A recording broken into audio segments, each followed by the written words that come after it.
Ja no niin, tervetuloa Erilaisten oppijoiden liiton apuvälineinfoon, joka koskee lukemista ja kirjoittamista sujuttavista keinoista ja välineistä. Tässä meillä on nyt tämän illan aikataulutusta ja lähdetään siitä eteenpäin.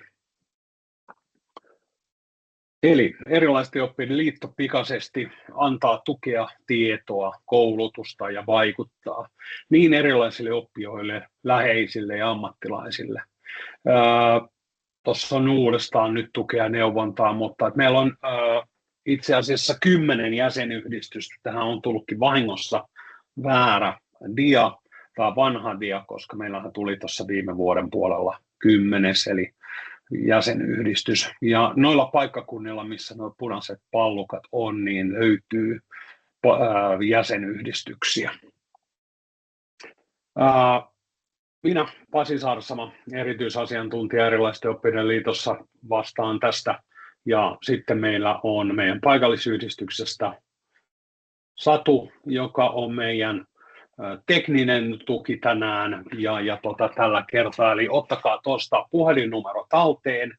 Jos tulee jotain ongelmia teknistä tai sähköposti, niin voitte olla Satuun yhteydessä tämän illan aikana. Tai myöskin tuo chatti toimii tuolla. Sitten meillä on turvallisemman tilan ohjeet, niin kuin kaikilla, eli muistetaan inhimillisyys, luodaan myönteistä ilmapiiriä, annetaan kaikille tilaa, ollaan kärsivällisiä, kunnioitetaan kaikkia ja vältetään oletuksia ja ollaan avoimia.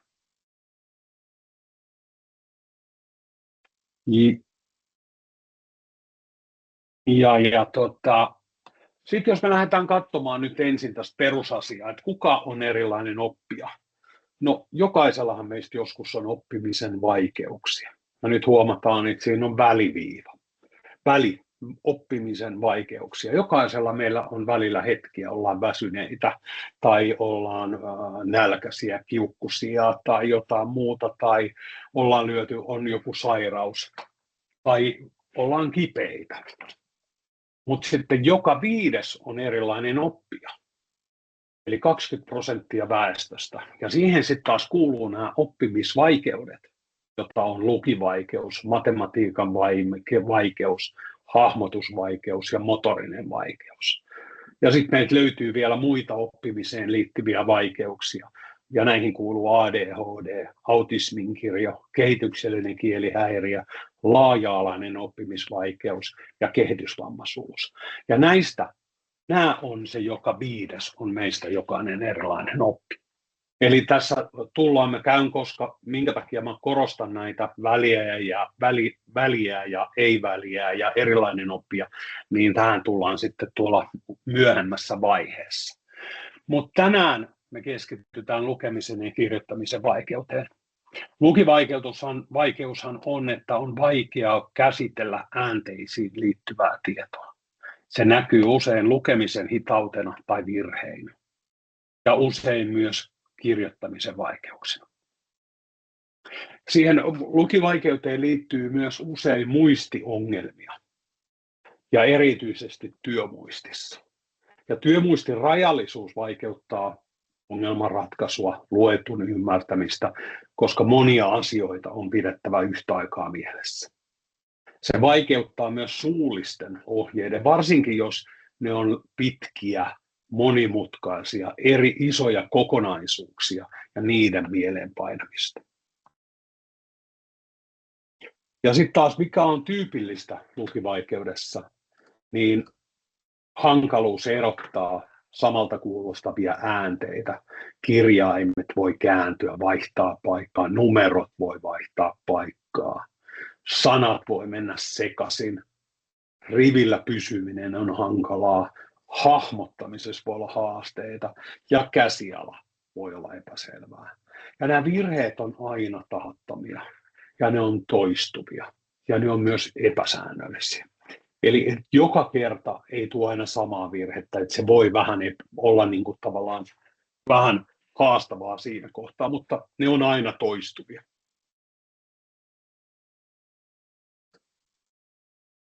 Ja myös tästä piirteestä, nyt meillä on tullut tämmöinen valkoinen dia sinne välillä. Myös se, että miten se näyttäytyy myöskin, että ihmisten nimien muistaminen on haastavaa. Naamat tuntee, mutta nimet hukkuu. Lomakkeiden täyttäminen on tuskallista ja haastavaa.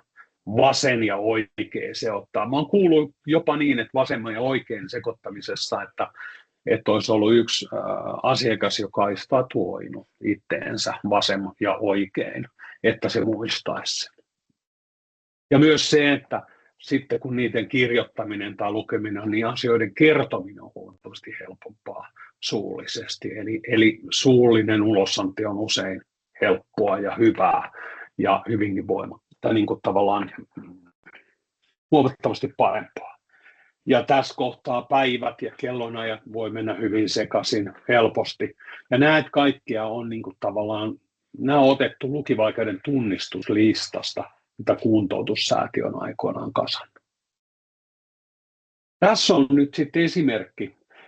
Yle teki 2018 tämmöisen hienon, tuossa on sitten, kun saatte nämä osallistujat, saa nämä PowerPointit itselleen, niin täältä löytyy sitten linkki tuonne Ylen puolelle, ja josta näette, että miltä se näyttäisi, jos on lukivaikeus. Tämä on yksi esimerkki, miten ne kirjaimet saattaa hyppiä ja pomppia. Eli nyt jos meidän pitäisi keskittyä tähän lukemaan, niin jokainen, joka on normaali lukija, niin huomaa sen, että ehkä tässä onkin, ehkä se yksi opiskelija tai yksi mun oppilas voisikin olla semmoinen, tai mun lapsi voi olla semmoinen, että minkä takia se ei jaksa keskittyä, miksei se tykkääkään lukeva, koska ne kirjaimet hyppii ja pomppii. Koska toi on työlästä. Tämä on vain yksi esimerkki. Ne voi sitten, ettei näytä, miten ne menee, mutta siellä on erilaisia vaihtoehtoja. Kannattaa käydä tutustumassa. Erittäin hyvä sivusto. Ja siellä on myös tämän hahmottamisen ja sanottamisen vaikeudesta, että miten se voi näyttäytyä eri tavalla.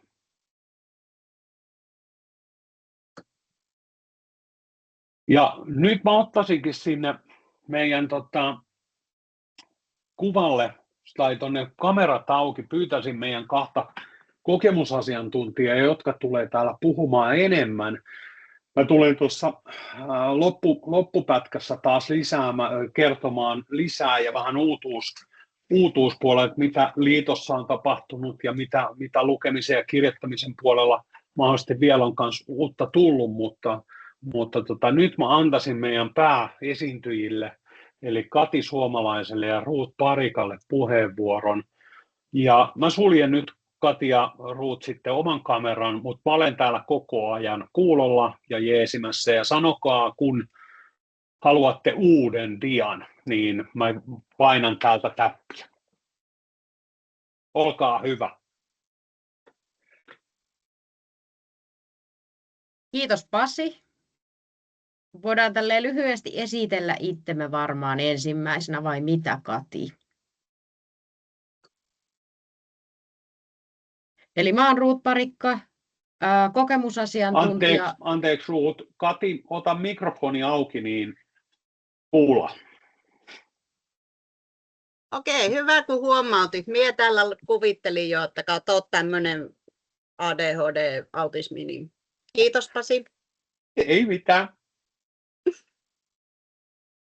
Jeps. Eli no mä voin lyhyesti esitellä itteni. Olen Ruut Parikka, kokemusasiantuntija muistaakseni vuodelta 2021 vai 2010. No seuraavalla dialla me saadaan se selville.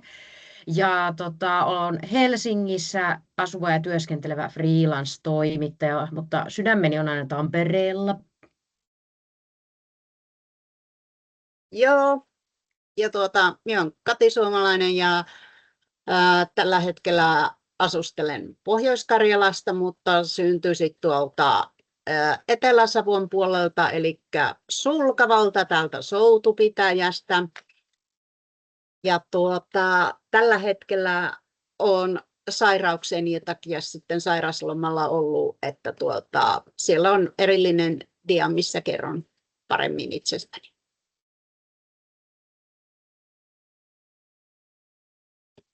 Mä voisin tästä nyt vielä tarkentaa, eli kuka on. Eli mä oon koulutukseltani teatteritaiteen maisteri, eli mä oon tämmöinen luovan alan ihminen.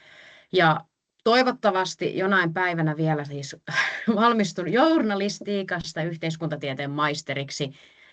Gradua vailla valmis, mutta sehän johtuu tästä lukivaikeudesta, että miksi se kirjoittaminen on vähän takunnut.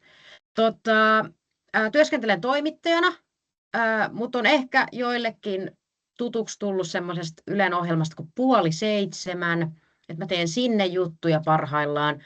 Sitten mä oon ollut MTV-uutisissa ja tuolla Kirkko- ja kaupunkilehteen muun muassa kirjoittanut ja sitten eri Tampereen kielisiin aikakauslehtiin. Mulla on ollut lukemisen ja kirjoittamisen haasteita lapsesta asti, eli tämä, mitä tämä Pasi äsken tuolta diagnoosilistasta kuvaili, eli lähimuisti on huono, nimet on hankalia, oikea ja vasen ei onnistu. Jatkuvia pieniä haasteita on aina ollut, mutta kovasti olen selvinnyt. Vasta kun menin lukioon, niin siellä sitten todettiin, että mulla on lukemisen ja kirjoittamisen erityisvaikeus. Eli sain sitten pistekompensaatiota ja lisäaikaa muistaakseni sitten kirjoituksissa. Ja tämä kuva on itse asiassa 9 vuoden takaa Ylen dokumentista Unelmatyöstä, joka kertoo korkeakoulutyöttömyydestä, jos joku on sattunut näkemään.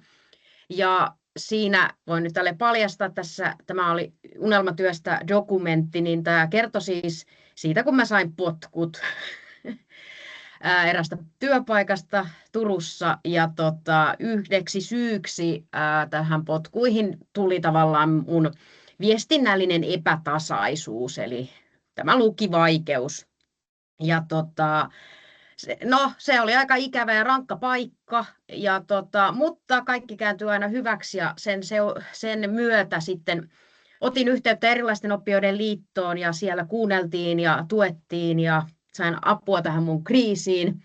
Ja sen jälkeen pääsin myös kokemusasiantuntijakoulutukseen ja olen siitä alkaen ollut sitten kokemusasiantuntija.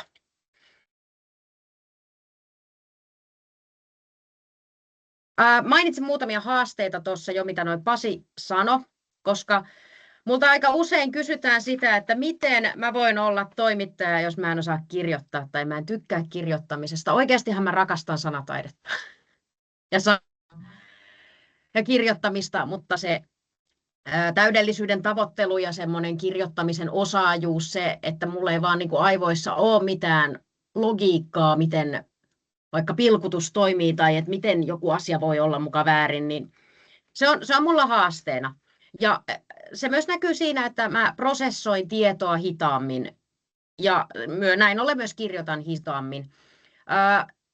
Koska tässä on niin kuin ikäviä kokemuksia siitä kirjoittamisen haasteita, niin myös mä saatan, se aloittaminen saattaa viedä mulla vähän aikaa, kun mä prosessoin sitä tietoa tai että mä yritän uskaltaa suoltaa sen artikkelin. Eli jos te joskus näette Ruut Paritakan artikkelin, niin siellä on aina semmoinen pieni kriisi aina ollut pohjalla ennen kuin se on saatu ulos se 1000 merkit siitä. Mä hukun aika herkästi isoihin tekstimassoihin, joka tarkoittaa siis sitä, että jos mulle kirjoitetaan liian pitkä sähköposti, niin mä saatan olla silleen, että voi ei, nyt mun pitää adaptoida ihan hirveä määrä tietoa ja mun pitää vastata tähän viestiin oikein, niin mä kannatan aina kaikkea chattäämistä tai tämmöistä vähän kevyehkömpää tai puhelimella soittamista, koska se on mulla on nytkin 2 sähköpostia vastaamatta. Etiketin mukaanhan 10 päivää on maksimissaan vastata. Tässä on mennyt jo vähän liian pitkään, mutta kun ei saa kirjoittaa liian pitkiä sähköposteja. Ja niin kuin tässä nyt kerronkin, että minulla on jo 2 sähköpostia vastaamatta, niin tämä on tätä välttelykäyttäytymistä ja pientä lamaannusta, mikä aina tulee sitten, jos tuntuu, että on liian iso työläs asia, vaikka semmoinen iso tekstimassa, johon pitäisi perehtyä.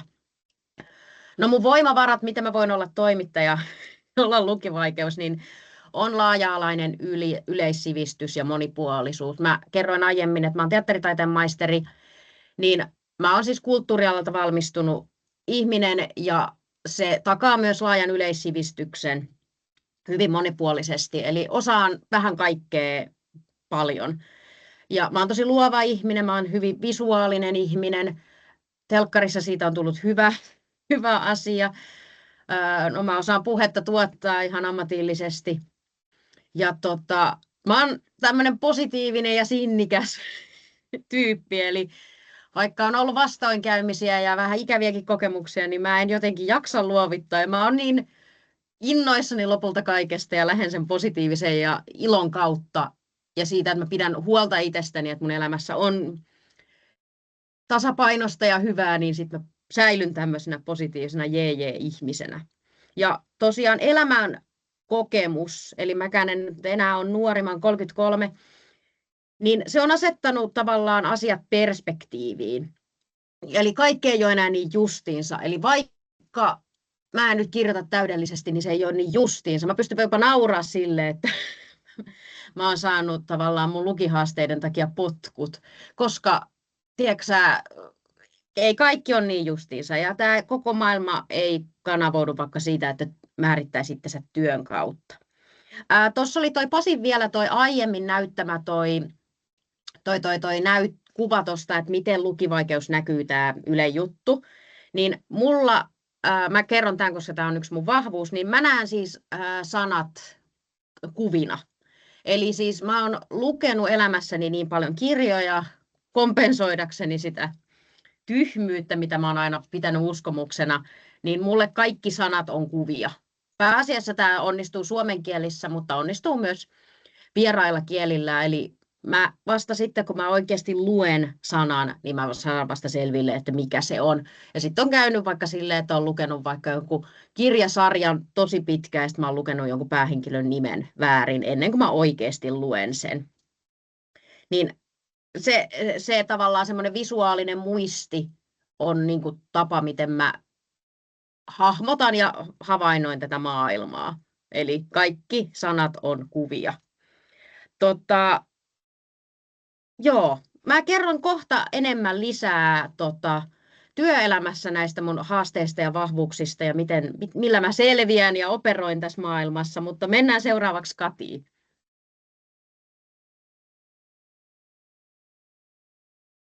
Joo, kiitoksia. Eli kun niin tuosta näkyy, niin mä olen 3 lapsen äiti ja vanhimmalla tytöllä on siis ADD ja näillä pojilla on sitten ADHD, eli kun on asuttu yhdessä, niin siinä on aikamoista sekamelskaa ollut, kun ADD halusi olla niin kuin ihan täysin rauhassa ja hiljaisuudessa ja ADHD niin kuin juoksi ja melskasi ja teki vaikka mitään, niin siinä oli äitinä vähän niin kuin, että hoha heijakkaa, miten me järjestellään nyt sitten asiat, että kuka kärsii ja minkä verran kärsii, näin niin kuin sanottuna. Eli siinä jo yritti niin kuin, tai joutui luovimaan aika paljon sitten tämän perhe-elämän kanssa ja voin kertoa sen verran, että minä olen oikeastaan melkein koko ikäni näiden muksujen kanssa ollut yksinhuoltajana. Että yksi suhde oli, mikä kesti 10 vuotta, mutta se oli tämän pienimmäisen pojan isän kanssa, mutta silloinkaan en asunut hänen kanssaan yhdessä ja se loppui siinä vaiheessa, kun poika oli 1,5-vuotias. No siitä, kun selvittiin ja lapset kasvoivat isoksi, niin nythän minä olen sitten mummo 2, jotka ovat mummon kultia. Minun silmäperiä oikein, siis minä paavon heidät aina, kun minä näen heitä, niin ne kyllä hukkuu suudelmiin ja halauksiin ja kaikkeen mahdolliseen, että minä olen niin mummo-ihminen. Joo, minä olen nyt tällä hetkellä 52-vuotias.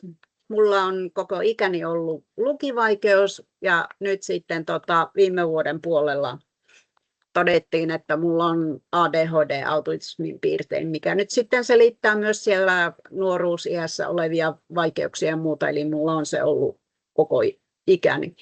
Kun vaan olisi silloin aikanaan osattu se tutkia ja muuta, niin olisin varmaan päässyt paljon helpommalla elämästäni eteenpäin, kuin minkä suon olen rämpinyt.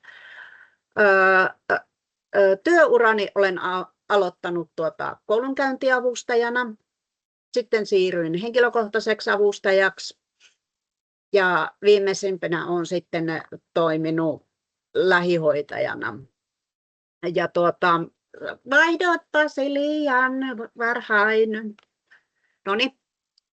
Ja nyt tällä hetkellä sitten on vakavien sairauksien takia sairauslomalla, eli jouduin poistumaan työelämästä 2014 tästä lähihoitajan työstä. Sitten opiskelin sisustusartesaaniksi, jonka jälkeen todettiin, että enpä minä pysty edes tähänkään.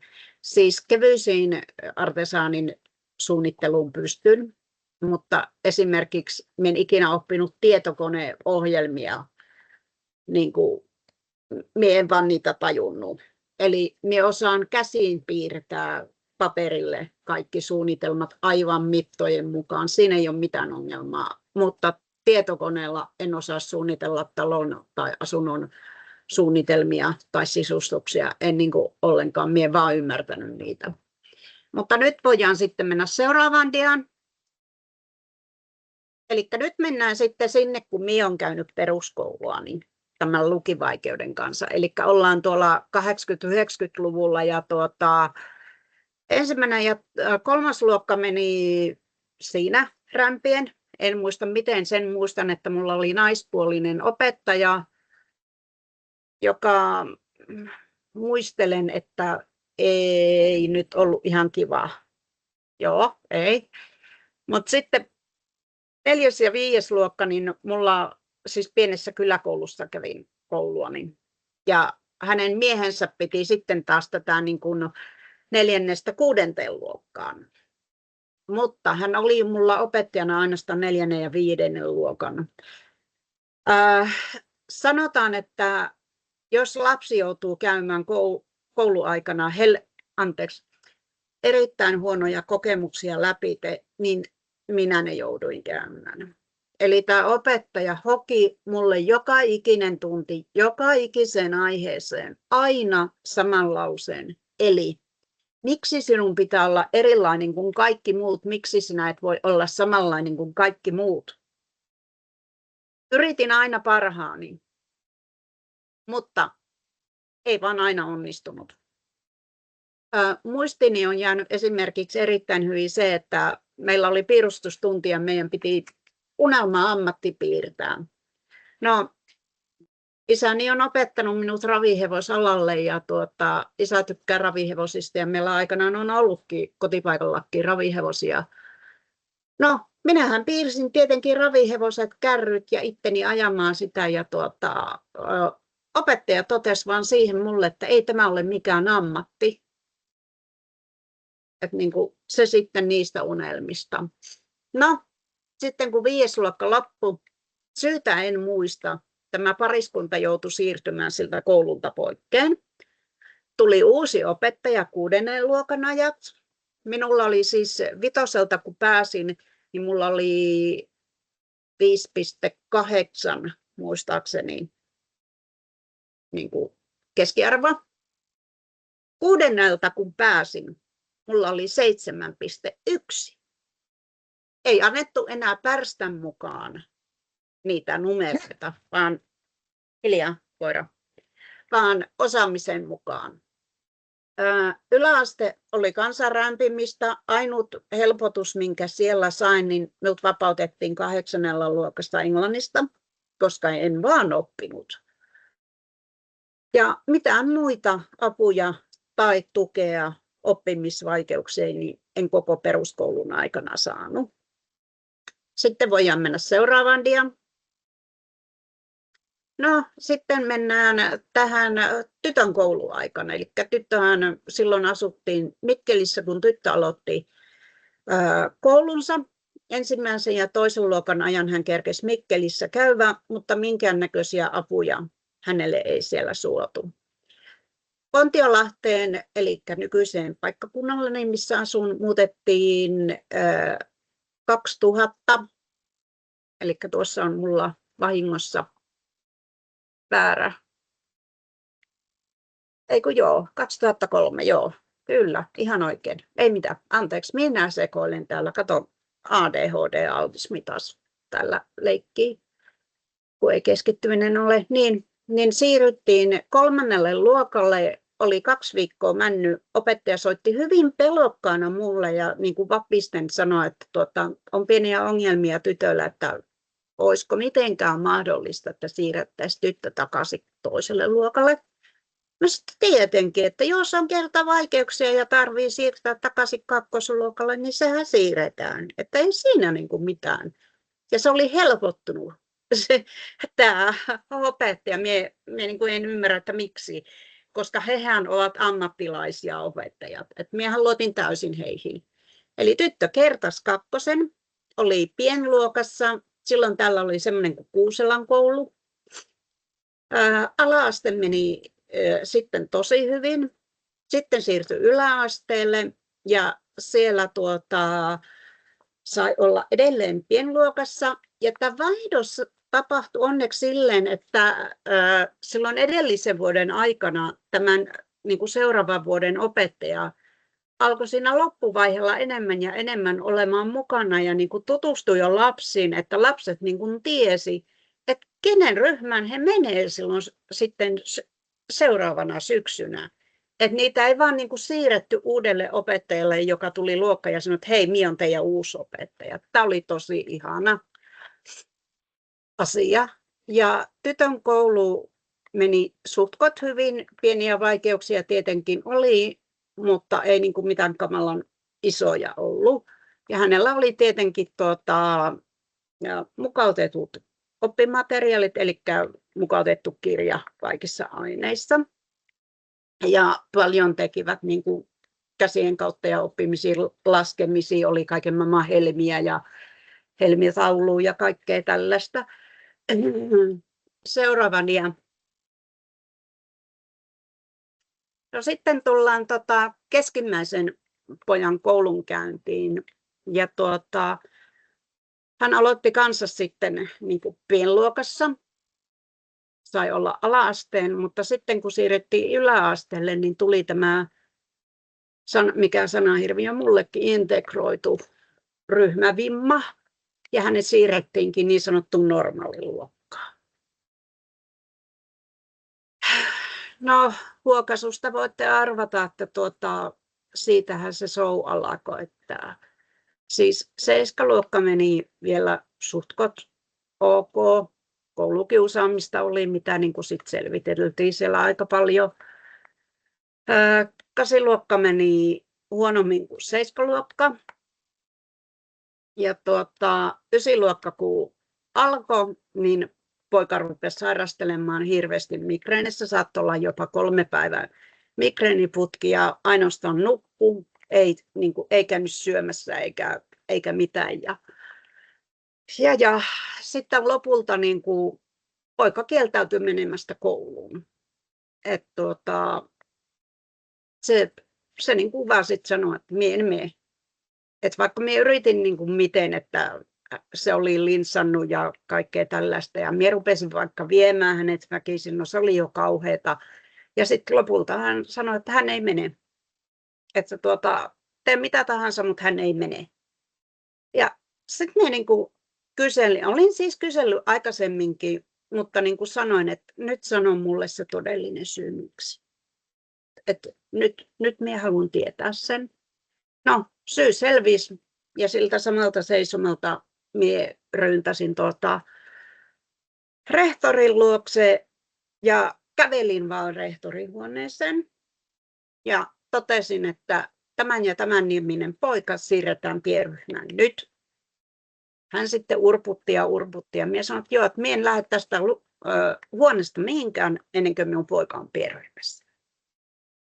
No hän uhkasi jo poliiseilla ja kaikilla muillakin. Minä sanoin, että antaa tulla vaan, mutta minun poika menee pienryhmään. Viimeisellä hän otti puhelimen käteen, pyysi pienryhmän opettajan paikalle ja sovittiin, että poika tulee tunnin päästä pienryhmään. Poika meni se tunnin päästä pienryhmään. Minä olin siis käynyt hänet hakemassa sinne. Ja sen jälkeen kaikki meni hyvin. Pojalla ei ollut mitään ongelmia lähteä kouluun. Siis poika tosi innoissaan kouluun. Siis aivan innoissaan. Ja tämä avopuoliso, mikä hänellä nyt on, ja hänen lapsensa äiti on myös löytynyt siitä perheestä. Miniäkin tuli siinä sivussa sitten mulle. Sitten seuraava dia. Joo, sitten tämä toinen poika, niin tällä on kanssa ollut näitä koulun vaihtumisia ja vaikka mitä. Ja olen saanut tapella koulujen kanssa niin kuin ensinnäkin tuista hänelle, että mitkä hänelle kuuluu. Ja siitä, että hänellä yleensä olisi pienluokka, hänellä olisi mukautettu opetus. Ja niin kuin kaikesta sai tapella sitten pojan kanssa. Ja no, koulu meni miten meni, että koulusiirtoja on ollut hirveästi ja viime 8. ja 9. luokan välillä olisi pitänyt tapahtua taas siirto. Minä sanoin, että nyt ei enää, niin kuin, että poika on siirtynyt niin monta kertaa koulusta toiseen ja on saanut jo nykyisestä luokasta kavereita ja viimeinen vuosi enää jäljellä. Että nyt ei niin kuin siirretä. Ja poikkeusluvalla poika sai sitten jäädä siihen vanhaan ryhmään ja käydä 9. luokan siinä sitten heidän kanssa, tuttujen kavereiden kanssa. Ja hänellä oli mukautettu opetusmateriaalia, välillä oli hiljaista tilaa, että missä sai niin kuin yksinään tehdä ja näin ikään.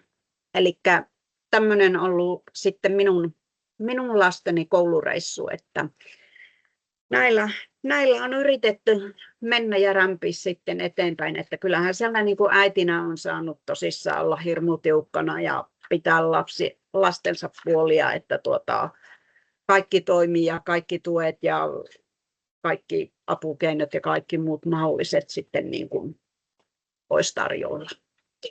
Mutta minä olen tässä nyt höpöttänyt sen verran, että nyt sitten Ruuti, kerropa sie työelämästä.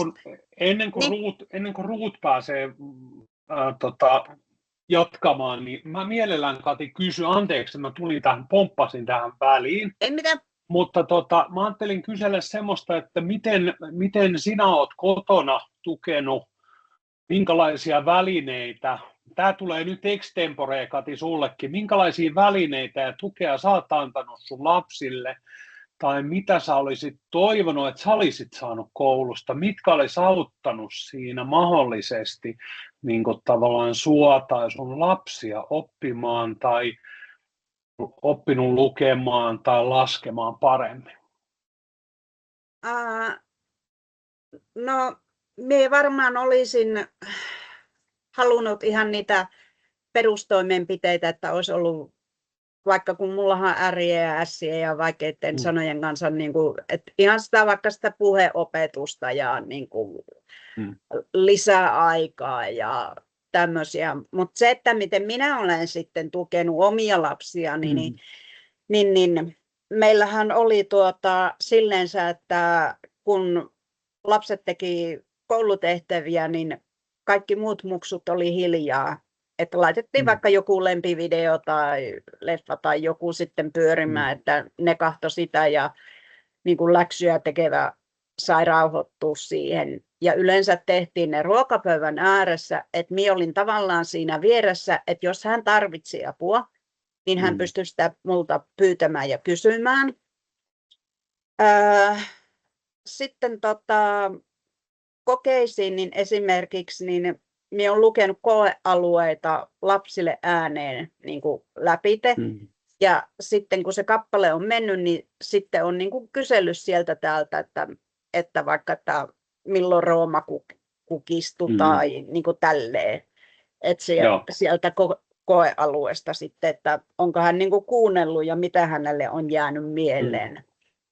Ja laskemisessa niin me käytettiin ihan sormia, että välillä oli varpaatkin, että niin lapsen kuin minunkin varpaat, että jos mentiin 40, niin siinä piti jo varpaatkin ottaa avuksi, että kaikki mahdolliset keinot vaan mitä minä keksin, niin kuin, että miten lasta pystyisi tukemaan, niin niitä sitten käytin apuna.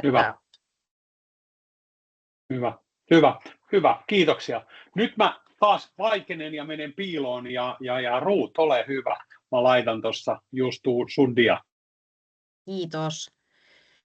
Ja kiitos, kun jaoit tavallaan monen sukupolven lasten koulukokemukset ja oman kokemuksen, koska mä voin itse sanoa, että mä keskityn nyt surkeisiin tarinoihin kouluelämästä, koska mä voin tunnistaa tuolta tosi monia samankaltaisia haasteita, mitä itse jouduin kokemaan, mutta mä haluan itse keskittyä tavallaan siihen hyvään ja siihen peruskoulun ja lukion ja kouluttautumisen jälkeiseen aikaan siksi, että ne ei katoa minnekään ne vaikeudet ja oppimisen haasteet. Ei ne vaan katoa. Ja sen takia voidaan päätelläkin, että miksi mä haluan nyt keskittyä näihin asioihin, että miten sitten työelämässä pärjää, kun on ollut niitä haasteita. Mä voin tässä ihan konkreettisesti ekana näyttää teille, että kun sä pidit ton puheenvuoron, niin mä yleensä aina piirrän samalla, kun mä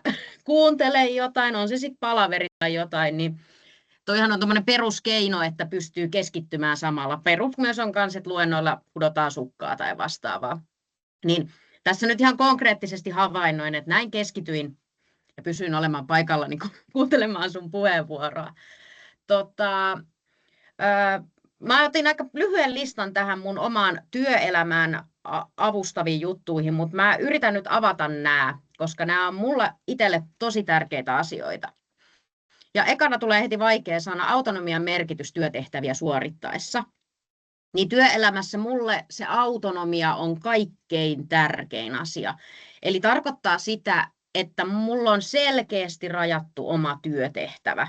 Mä tiedän, mitä mä tuun tekemään mun työssäni, mutta mä saan tehdä sen mun omalla tavallani. Eli mä päätän ne ajankäytöt. Mä tiedän, mä teen mun työtehtävä on selkeästi määritelty, mutta mä saan tehdä sen mun omalla tavallani.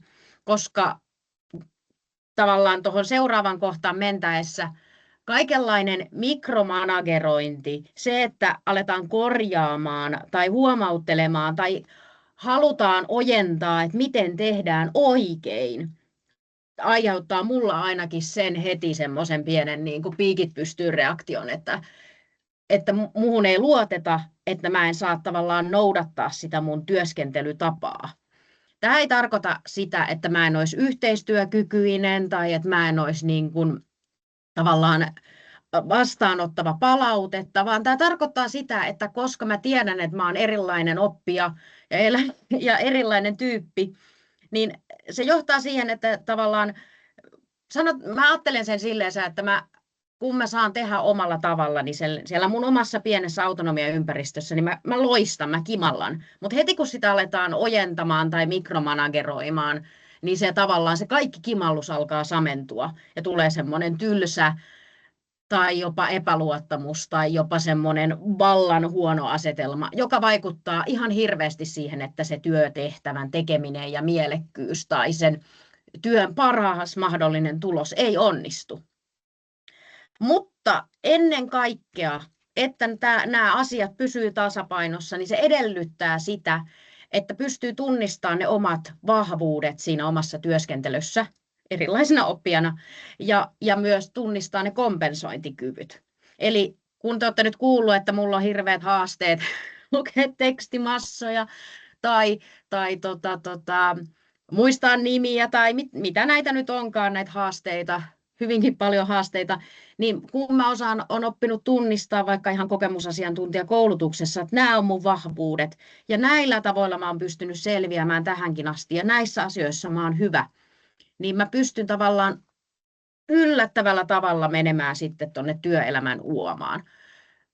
Ehkä tämä on vaikea hahmottaa, niin mä yritän nyt konkretisoida tämän nyt esimerkiksi sillä, että kun ihminen vaikka onnettomuudessa vammautuu, niin se on niin kuin käsittämätöntä, miten aivot vaikka neurologisesti pystyy luomaan uudet synapsisit ja sä pystyt vaikka kuntoutumaan. Vaikka esimerkiksi jos kaikki raajat ei enää samalla tavalla, niin jotkut asiat pystytään kuntoutumaan tai jollain tavalla pystyy ratkaisemaan sen, miten pystyy suoriutumaan uudella tavalla haastavassa tehtävässä. Ehkä niin mä oon tehnyt sitä koko ikäni, että kun mä en ole osannut lukea, niin sitten mä oon opetellut ne visuaalisesti ne sanat. esimerkiksi. Ja nyt tässä lukee vikana tämä asia, että työelämä on ihmistä varten ja ihmiset eivät ole pelkästään työelämää varten, niin tämä on nyt tosi punkki kommentti. Mutta kun se nyt vaan on niin, että joo, pitää tehdä töitä, jotkut asiat ei tapahdu, jos ei töitä tehdä, mutta kun pitää muistaa, että me ollaan ihmisiä, jotka annetaan rahaa vastaan sitä aikaa, niin jos en mä saa olla sen työajan puitteissa se sama ihminen, mikä mä oon jo, niin eihän mun elämä ole merkityksellistä. Ja niin sitä suuremmalla syyllä mä haluan olla työelämässä myös elävä ruut. Ja siksi mä teen asiat ehkä mun tavalla. Nyt me mennään niihin asioihin, mitä mä korjaan ja millä mä tsekkaan ja millä mä handlaan tässä hassussa työympäristössä. Tosiaan mä työskentelen toimittajana. Ja mulla on ihan supertärkeää, että mulla on selkeät työtehtävät. Mä varmaan pyydän vaikka listoja tai mä pyydän määritelmiä, että mitä mun pitää tehdä mun työtehtävissä. On hiljaista tietoa, totta kai kaikissa töissä on hiljaista tietoa, mutta vahvistaakseni sen kokonaisuuden, luodakseni sen skeeman, mitä mun pitää edellyttää tässä työssä, niin se pitää olla mulle tosi selkeää. Ja sen takia myös tavallaan mun pitää olla hyvä suhde siihen mun esihenkilöön tai siihen työnantajaan. Koska mä oon aika herkkä ihminen, niin kuin pystytte varmaan ajattelemaankin, niin mulla on ihan tosi tärkeää, että se työyhteisö on turvallinen, jossa voi pyytää apua ja olla se oma itsensä siellä työelämässä. Totta kai, jos on työympäristö, jossa on jatkuvia haasteita, niin kuin kiire, katkerat, eli jotain katkeruutta, keskinäisiä sotkuisuuksia, tai että on epävarmuus, niin niillähän ei voi mitään. Että semmoisia työympäristöjä on. Ja tämä maailman aikakin on semmoinen, missä on hirveästi epävarmuuksia ja tekijöitä. Mutta mä oon niinku itse pyrkinyt siihen, että nämä haasteet ei tuu mua vastaan. Mä pystyn työskentelemään kiireessä ja olen hyvä reagoimaan nopeasti, mutta mä en mielellään tee asioita kiireessä, koska silloin mä teen enemmän kirjoitusvirheitä. Mulla on myös tosi tärkeää se avoin kommunikaatio ja sen takia kaikki palautteen ja kiitoksen saaminen tehdystä työstä on mulle tosi tärkeää, koska mä oon saanut tosi paljon runtua siellä koulumaailmassa aikanaan, niin sitten on tosi hienoa, että saa niitä korjaavia kokemuksia ja tulee nähdyksi toisella tavalla, koska ne korjaa ja ne vähentää sitä, että nousee jossain vaikeassa tilanteessa piikit pystyyn. Nämä on nyt tämmöisiä ympäristöllisiä asioita. On myös teknisiä asioita.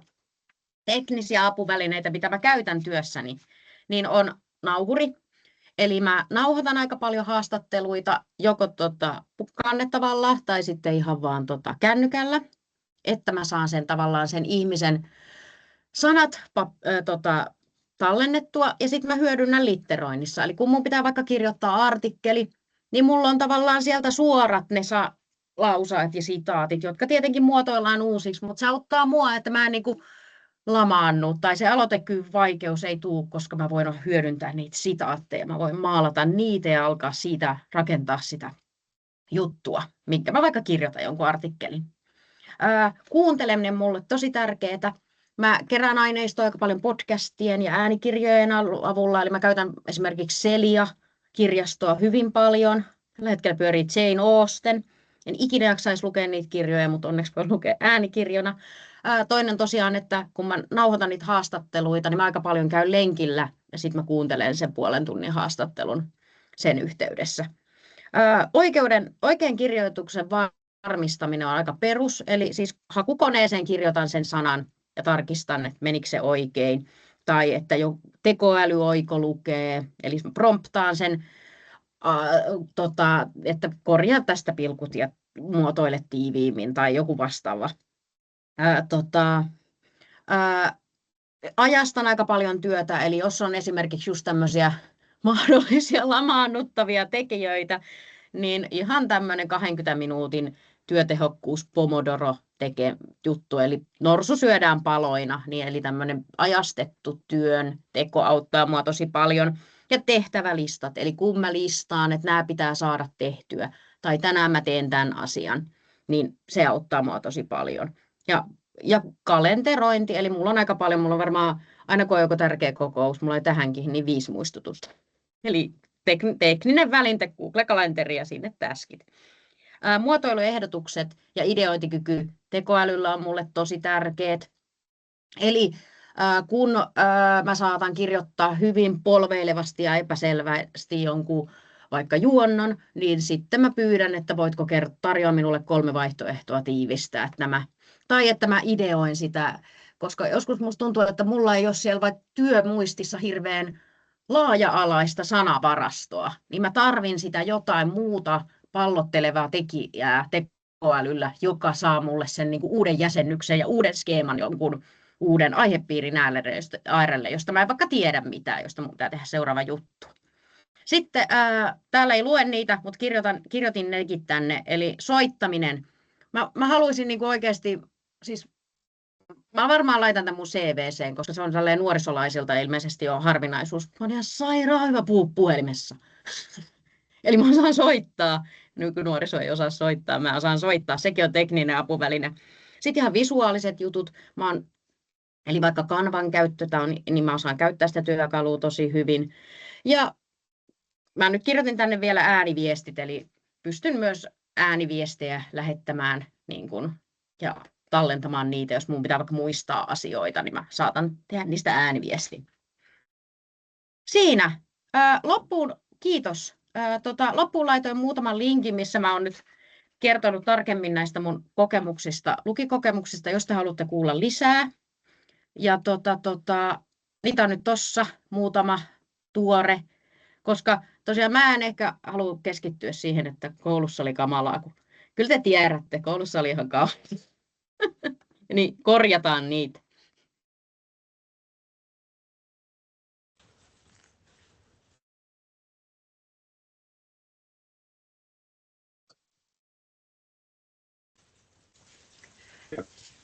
Joo, Katikin haluaa kiittää omasta puolestaan ja tuossa on mun sähköpostiosoite, että jos joku haluaa kysellä vielä jotain, ei nyt hirmu henkilökohtaisia, mutta yleismaailmallisia asioita, niin kuin mitä on herännyt. Tosin tuossa lopussakin on vielä kyselyosio, mutta jos sitten jälkeenpäin tulee jotain, niin tuossa on sitten mun sähköposti, että voi ottaa yhteyttä.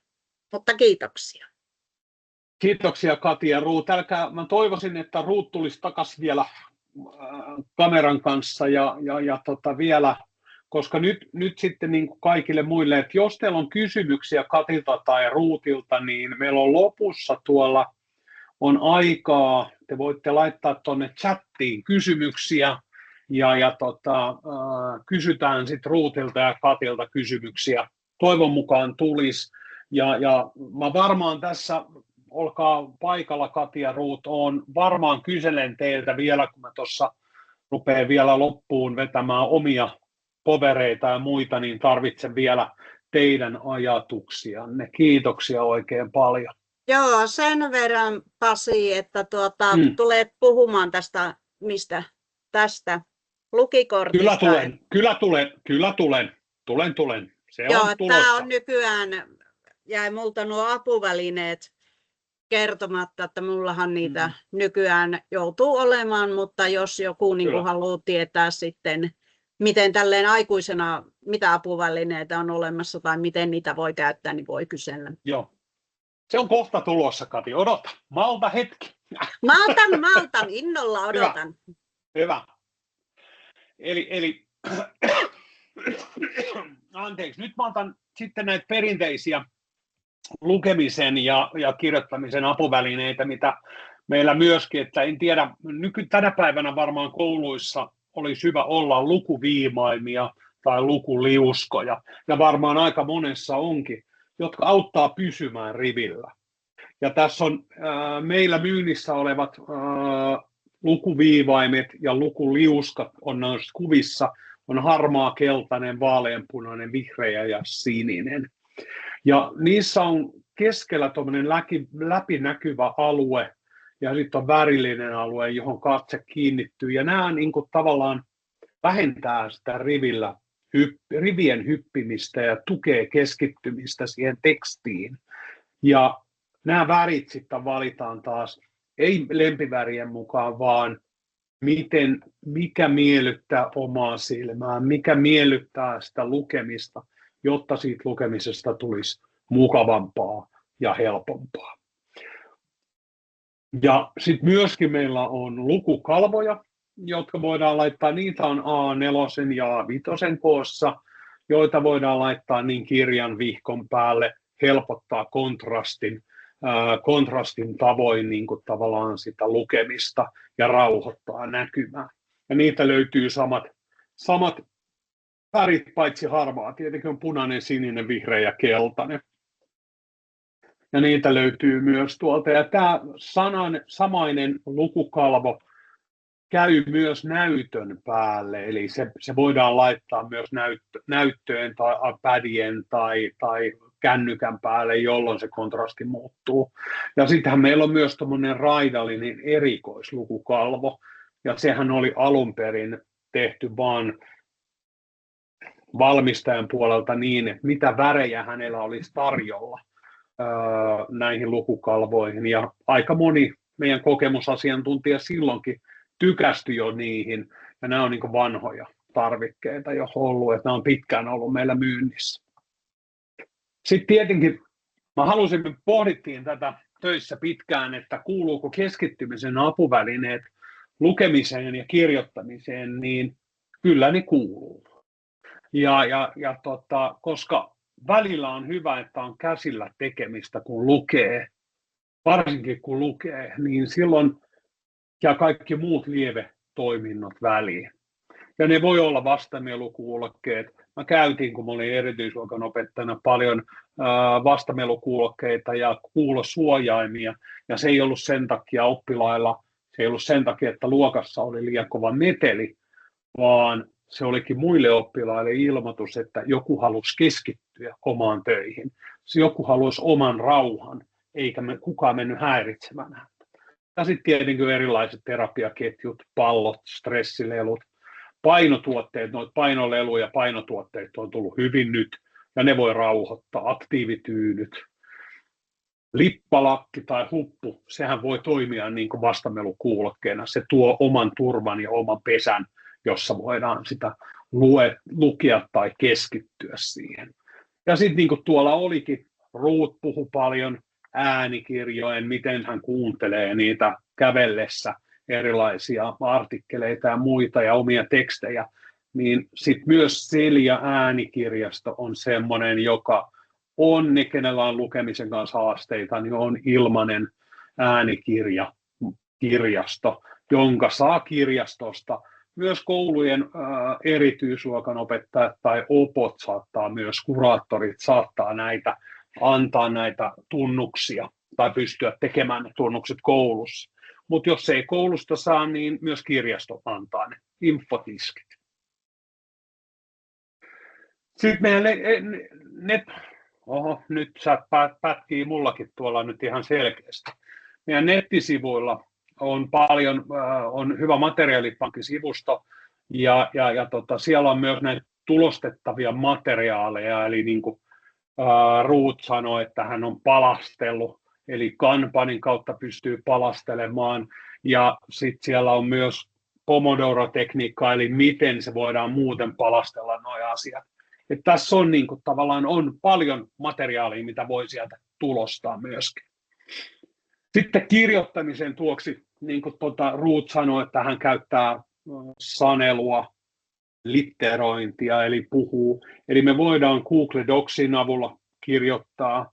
Google Docsissa on pikkusen haasteellista kirjoittaa puhumalla, että silloin ei tunneta välimerkkejä eikä riviltä siirtelyä. Office 365 sanelussa sitten taas on niin, että erikoismerkit, isot alkukirjaimet, pisteet, pilkut, rivivaihdot toimii, ja siitä on meidän materiaalipankissa hyvät videot myöskin.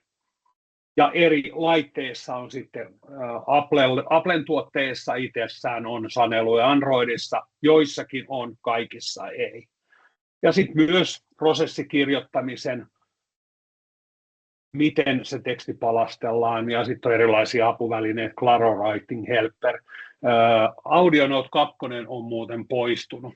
Ja sitten tietenkin kynätuet on älyttömän hyvät, mitä kannattaa myös käyttää. Ja myös padille ja pystyy kirjoittamaan käsin tai sormin, ja se siirtää sen sitten tekstimuotoon. Ja sitten pitäisi uutta. Tuossa olikin toi ensin anteeksi, että Kati huomautan, mutta huomasin, että sulla oli siellä, mä annoin sen olla kyllä ihan tarkoituksella, sä käytit siellä sanaa ADD, joka alkaa olla vanha käytöstä poistettuja nimityksiä eli tänä päivänä me käytetään vain ADHD-nimitystä, diagnoosia. Tässä me ollaan oltu Kuntoutussäätiön kanssa erilaisten oppijoiden liitto ollut tekemässä tätä oppimisvaikeussanastoa. Tässä on vaan otettu nyt sivusta, mitä siellä on, mutta ollaan lähdetty hakemaan semmoista sanastoa, jotta kaikilla olisi, se tukisi, kaikki ymmärtäisi, mistä asioista puhutaan. Ja täällä on kerätty niin kuin tämmöisiä hyviä sanoja, ja mitä olisi niin kuin tavallaan synonyymejä, tai mitkä olisi ei-suositeltavia sanoja, mitkä on vanhoja. Että tänä päivänähän on vain ADHD-diagnoosi, ja sen alle on nämä vanhat ADD tai mitäs muita sinne kuuluu. Siellä on 3 vai 4 vanhaa nimitystä on siellä. Eli kerätään niitä, lähdettäisiin käyttämään uusilla nimillä. Sitten toinen asia, mitä Kati lähti puhumaan, niin liitto on lanseerannut tämmöisen lukikortin, joka olisi nyt niin kuin henkilökohtainen kortti oppimisvaikeuksia kokevalle. Se kertoo asioinnissa tarvittavassa tuesta, eli välillä se, kenellä on lukemisen kanssa haasteita tai hahmottamisen kanssa tai laskemisen, sisäistämisen kanssa, niin niitä on aina vaikea välillä kertoa siinä tilanteessa. Mutta sitten me ollaan luotu tämmöinen, tämä ei ole vielä virallinen kortti, tästä pyritään tekemään totta kai mahdollisimman virallinen. Suomessahan toimii vammaiskortti, jolla on tietty lainsuoma takuu tietyllä toimilla. Tällä ei ole vielä. Mutta me ollaan kokeiltu tätä viime vuonna, testattu. Meidän työntekijät ja kokemusasiantuntijat käytti tätä ympäri Suomea viime vuoden puolella ja haettiin niin kuin tavallaan kokemuksia. Satu, ole hyvä. Joo, vastaatko tässä samalla juuri korvanappiini tulleen kysymyksen, eli onko lukikortti saman hintainen aikuisille ja lapsille, ja ehkä jatkaisin itse tätä, että onko se tavallaan ihan kaikille ikäryhmästä ja muutenkin riippumatta samanlainen, ja saako sen ihan kuka vaan tilata? Kyllä, joo, olen tulossa siihen. Hyviä kysymyksiä.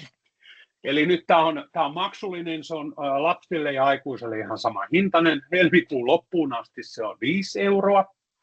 1.3. lähtien se on 10 euroa. Se ei ole todistus henkilön lukivaikeudessa. Me ei pyydetä mitään diagnoosia tai testiä tai mitään muutakaan, vaan jos kokee, että tästä voisi olla hyötyä siihen, että se palvelu olisi helpompaa ja saisi kerrottua niistä omista asioista.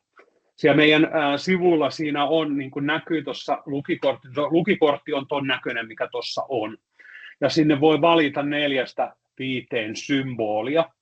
Ja symbolit valitaan aina yksilöllisen tuen tarpeen mukaan. Ja siellä on niin kuin tavallaan sisäistäminen, laskeminen, lukeminen.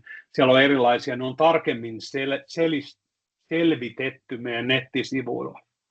Mutta siellä oli 11 symbolia, joo, mistä voi valita tietyn määrän sinne. Ja kyllä, tämä on lapsille, aikuisille, kuka sen haluaa, kuka kokee tarvitsevansa tätä. Ja näitä on, nyt täytyy sanoa, että Edukassa Educa-messuilla, eli opetusalan teknologiamessuilla ja opetusalan messuilla Helsingissä. Me lanseerattiin tämä lukikortti ja nyt näitä on tilattu aika hyvä määrä. Et me ollaan tosi positiivisesti otettu ja että tätä on niin kuin tavallaan tämä on otettu hyvin vastaan ja mun mielestä tämä on kiva. Tämä on tyylikkään, ensinnäkin se on tyylikkään näköinen ja tämä on hyvä idea. Ja sitten tuolla on tuo QR-koodi, mikä tuossa kortissa on myös mukana. Tahtoo sanoa sitä, että sinne voi laittaa QR-koodin taakse, pystyy luomaan oman tukisivuston, joka tukee sitä omaa oppimisvaikeutta, jos haluaa yksilöidä jotain, jos haluaa selvittää, mihin spesifiseen tarkoitukseen sitä lukikorttia haluaa. Mitä vielä tarkennusta on, niin se on, siitä löytyy myös sieltä. Sitten toinen, mitä meidän nettisivuille on tullut, me ollaan tehty tämmöinen lukilausunto, yleinen kuvaus lukivaikeudesta ja sen vaikutuksista arkeen. Se perustelee oikeuden tukeen tai apuun, lisäajan tai apuvälineisiin. Sekään ei ole todistus kenenkään henkilön lukivaikeudesta. Sitten se on vapaasti käytettävissä opinnoissa, töissä tai asiointitilanteessa. Mutta tästäkin mä oon huomannut jo viime vuonna tämä tuli, viime vuoden lopulla, niin pystyn sanomaan, että tästä on ollut tukea niin huoltajille kuin koululle, jotta näitä asioista pystytään niin kuin tavallaan keskustelemaan ja pystytään löytämään yhteinen, että mitä on, että lukivaikeus on ja miten se voi ilmetä ja miten se tulisi ottaa huomioon. Nämä on tärkeitä asioita, näistä pitää pystyä puhumaan ja näistä pitää pystyä puhumaan rauhallisesti. Ja kyllä. Sitten tuolla Ruut otti mulla vielä tässä vartin verran aikaa, vajaa varttia aikaa, niin katsotaan kuinka pitkälle mä pääsen ja sitten otetaan teidän kysymyksiä. Kerätkää kysymyksiä mieleen ja kirjoittakaa niitä sinne keskusteluun, niin otetaan Ruut ja Kati kohta mukaan. Eli me puhutaan paljon tästä tekoälystä. Meillä oli tuossa ennen koulutuksen alkua oli Sadun kanssa pitkä keskustelu siitä, että miten saada opiskelijat käyttämään tekoälyä oikein. Ja mä heitin sitten taas semmoisen ajatuksen myöskin ja tuntemuksen, että tekoäly erilaisen oppijan tukena on myös hirveän oleellinen asia. Ja monet aikuiset, monet ammattilaiset pelkää, näkee sen uhkana. Osa erilaisista oppijoista käyttää sitä väärin. Tai mä väittäisin näin, että erilainen oppija ei käytä sitä väärin, vaan joku muu käyttää sitä väärin. Totta kai on aina. Mutta mitä tekoälyä? Tässä on niinku tavallaan tekoälyn, mitä on 365 on Microsoft Copilot, ja sitten on Copilot Pro, mikä on taas maksullinen, mutta itse asiassa se syventävä lukuohjelma, mikä on, mistä löytyy Office 365, mistä sä voit sanella, voit litteroida tekstin, mikä tekee, niin siinäkin on tekoäly takana. Designerissa on tekoäly, mikä tekee kuvia, tarroja, mitä voidaan käyttää oikein hyvin. Sitten tietenkin meillä on ChatGPT, sitten on Googlella on Gemini, sitten meillä on DeepL, joka on kielen kääntämiseen, ja tässä kohtaa mulla hävisi tästä yksi dia jostain syystä, ja mä haluaisin kaikki nämä, mitä meillä nyt tässä on, niin näähän on amerikkalaispohjaisia, tai siis Yhdysvalloissa olevia firmoja, jotka toimii. Google, me tiedetään sen niin kuin tavallaan tämmöinen tietosuojariskit. ChatGPT lupaa, ettei se anna kenellekään. Microsoft lupaa, ettei se anna kenellekään. Mutta ne on Yhdysvaltain maaperällä.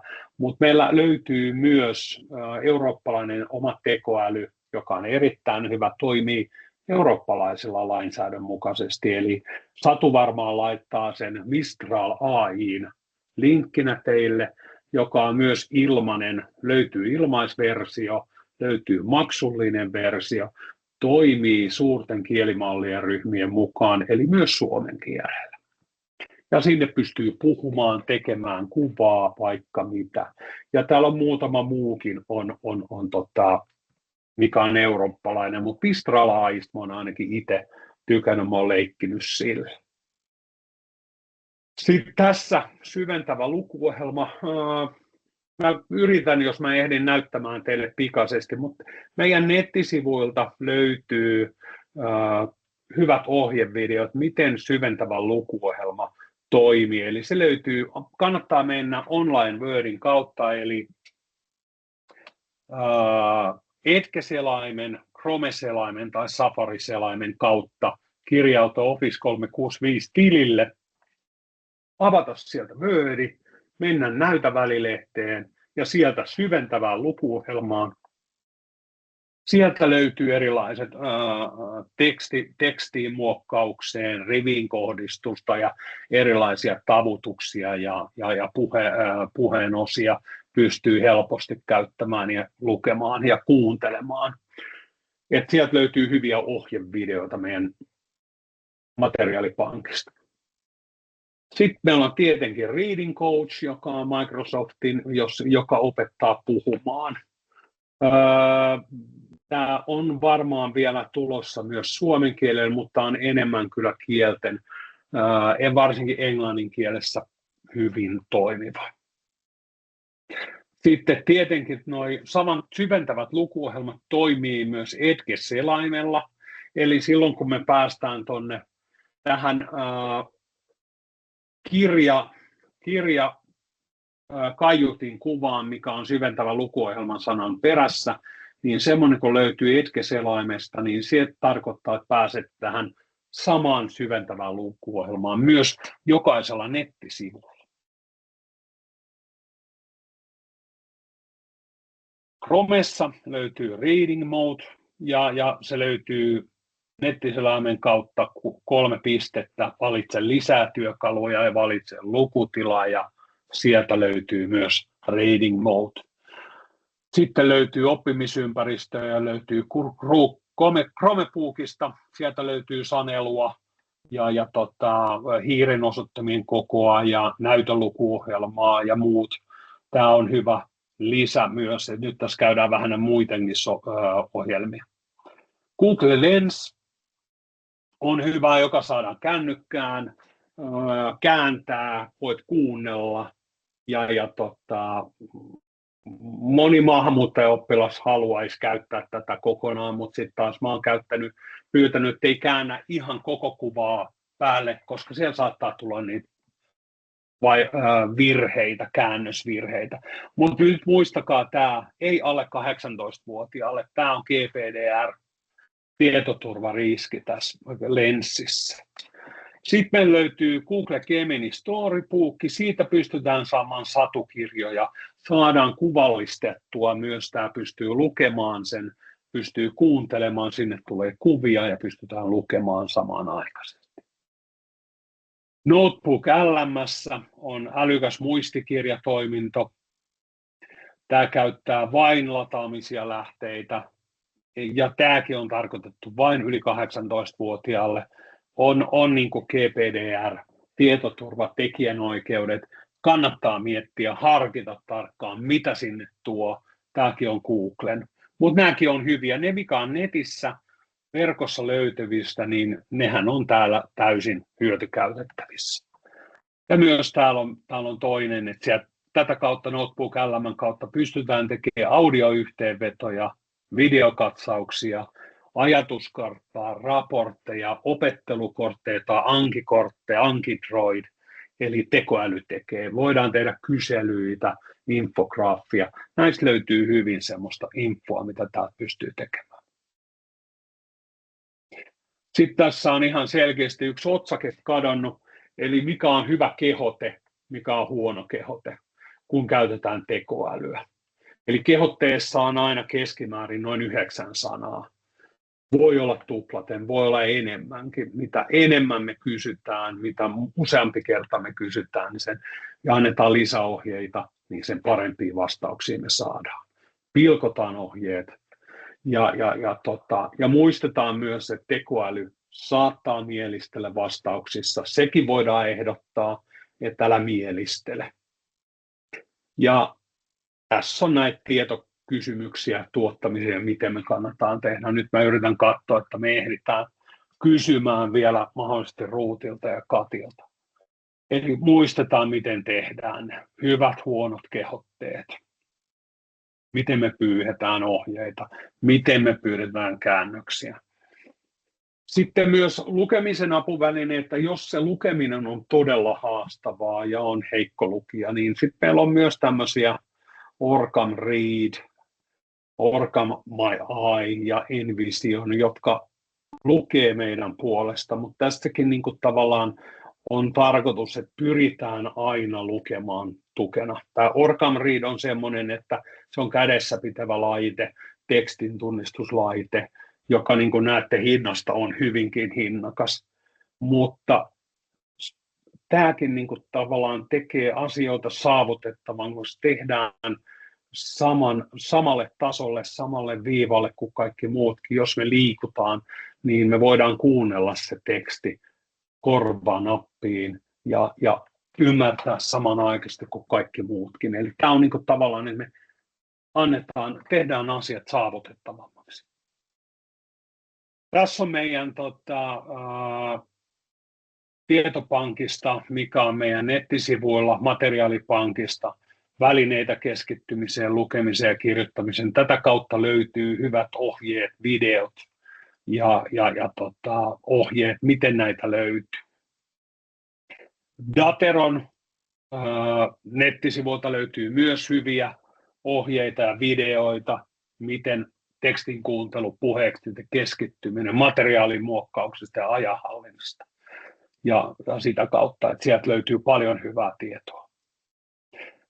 My Dyslexia meidän verkkokaupasta pystytään ostamaan sitten näitä lukukalvoja, lukuliuskoja, keskittymisen apuvälineitä ja muita kaikkia apuvälineitä, mitä on tarjolla. Tässä syksyn apuvälineinfot, kevään apuvälineinfot. Tässä on 18.3. on tulossa vielä laskemista sujuttavat keinot ja välineet. 8.4. on keskittymistä sujuttavat keinot ja välineet. Kannattaa ilmoittautua, ne on siellä nettisivuilla meidän kalenterissa jo auki. Ja nyt mä heittäisinkin kysymyksiä. Tässä kohtaa voisi, jos jollain on kännykkä, niin me pyydetään ja toivotaan, että mahdollisimman paljon annatte palautetta meille. Siellä on muuta, ei ole hirveän iso kysymys patteristo siellä edessä, mutta toivon, että vastaatte siihen. Mut nyt mä teen sillä tavalla, että ennen kuin me otetaan nuo kysymykset, ja mä teen sillä tavalla kysymysten kohdalla, että katsotaan, mutta ennen kuin mennään sinne, niin kaikista usein se paras apuväline on yleensä se toinen ihminen. Se toinen, joka on vieressä, auttaa. Niin kuin Kati sanoi, että keittiön pöydällä hän teki ruokaa, oma lapsi opiskeli, tietäen, että äidin tuki on takana. Äiti tukee ja se on se paras tuki, toinen ihminen. Mutta onko siellä kysymyksiä meidän Joo, ei ole sen lisäksi ainakaan vielä tullut kysymyksiä, ainakaan minulle, mutta ehkä niitä tuonne chattiin tippuu, mutta saanko minä esittää kysymyksen? Aivan yes. Varmasti saa.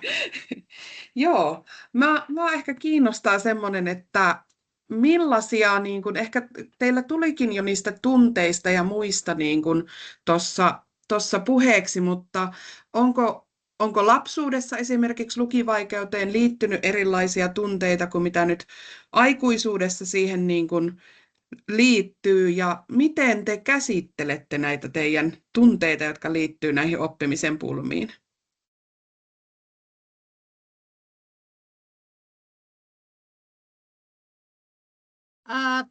Erittäin hyvä kysymys, Kati. Mä voin antaa yhden nopsan esimerkin. Viikko takaperin mä olin mun kaverin luona Ja sitten se kysyi, että haluatko soittaa pienoa? Sitten mä sanoin, että sori, mä oon Savosta, mä sanoin piano.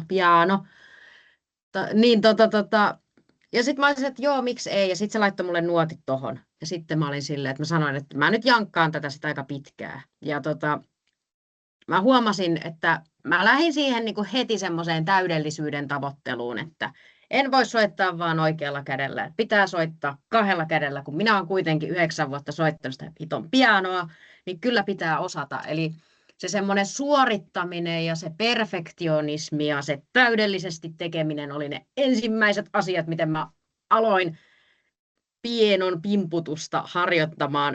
Mutta sitten mä kanssa tunnistin sen, että miksi mä lähdin tekemään jotain tämmöistä ajankuluasiaa näin vaikean kautta. Mutta mä tunnistin sen tavallaan sen vaativuuden, mikä mulla on.